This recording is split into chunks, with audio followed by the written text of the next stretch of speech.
Coming up on Mountain News this morning, Kentucky lawmakers prepare to reconvene in the state capitol for part 2 of the legislative session. And leaders here in Perry County discuss the benefits a restaurant tax would have for local sports groups. Dedicated to Eastern and Southern Kentucky, this is WYMT Mountain News this morning.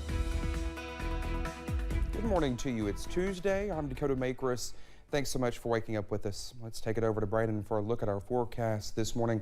Brandon, it's not as chilly as it was when I was on top of Black Mountain yesterday. Yo, I'm sure. I'm sure it's not as chilly as it was snow up there. I thought, where am I? This is a whole different world. Exactly. Because I've never been up there. Oh, you haven't? No. Okay. No, and the magistrate I was with was like, you know, I thought your jacket seemed a bit too light. And I was like, it most certainly is. Well, listen, we keep telling everybody it's a different climate. Everything is different up there. Yeah. It's always about 10 to 15 degrees colder up on Black Mountain there. But again, I'm glad you got to visit Kentucky's highest point.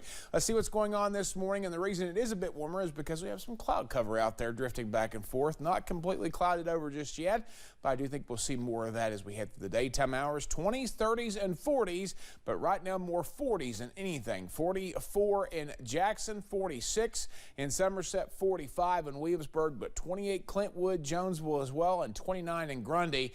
Also 29 in Ashland this morning. So you can kind of tell, like yesterday, where the clouds are and the clouds are not. But a lot of folks there in those 30s and 40s. So a little extra, once again, on your coffee meter this morning.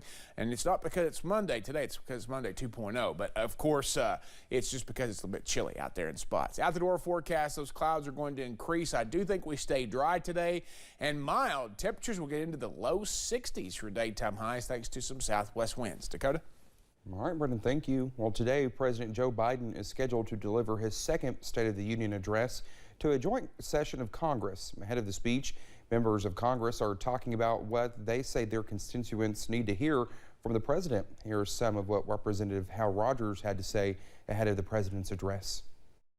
Well, he's got a lot to answer for, and it keeps stacking up. We have record inflation costing people lots of their incomes, historic levels of illegal immigration across the border in Mexico,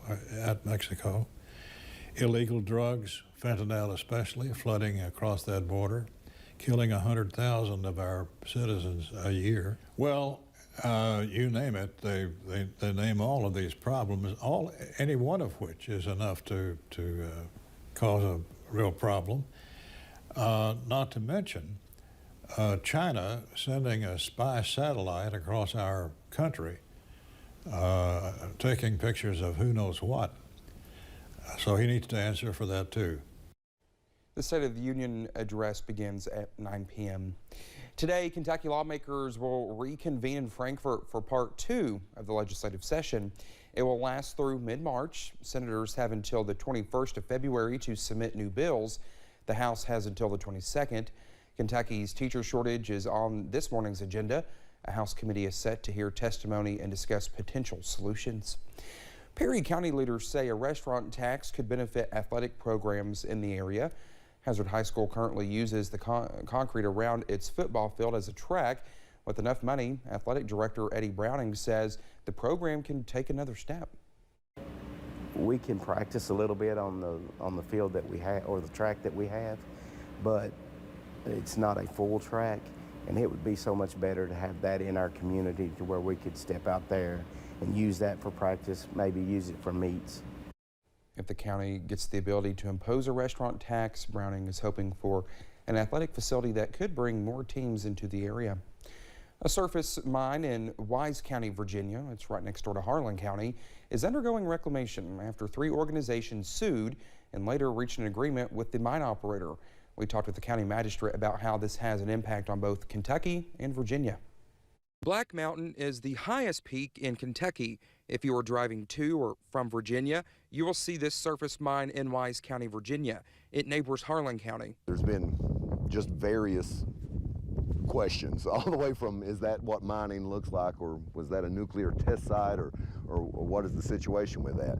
On January 19th, Southern Appalachian Mountain Stewards, Appalachian Voices, and the Sierra Club reached an agreement in a lawsuit the groups filed against A&G Coal Corporation, owned by the family of West Virginia Governor Jim Justice. The Herald later reports the company stopped mining there in 2013, and reclamation did not happen shortly after.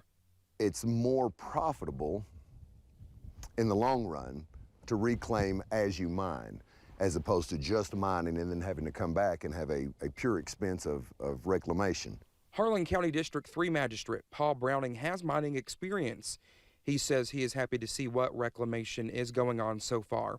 But from a time perspective, I don't know the amount of equipment that would have to be used to take this down to a 1 or 2 year project. We're talking years. He says as tourism picks up in those areas of Kentucky and Virginia, the mine area has endless possibilities. You could have housing, you could have wastewater treatment plants, water treatment plants, other venues that could be placed there that may be more beneficial for the use of land. Hoping to see a positive change in Appalachia. In Wise County, Virginia, Dakota Makris, WYMT Mountain News. The Herald later reports a federal judge approved the agreement last week. The agreement says the mine must be fully reclaimed by August 31st of this year. We received a statement from the three groups who filed the lawsuit. To read their comments, you can visit WYMT.com. Well, thank you so much for getting your Tuesday started with us here on Mountain News this morning. When we come back, the death count in Turkey and Syria continues to climb as international support comes flooding in to help with the search for survivors and victims. Here at home, another mild day is on the way, but there will be less sunshine to go with it. Our track our next chance for rain in about 3 minutes.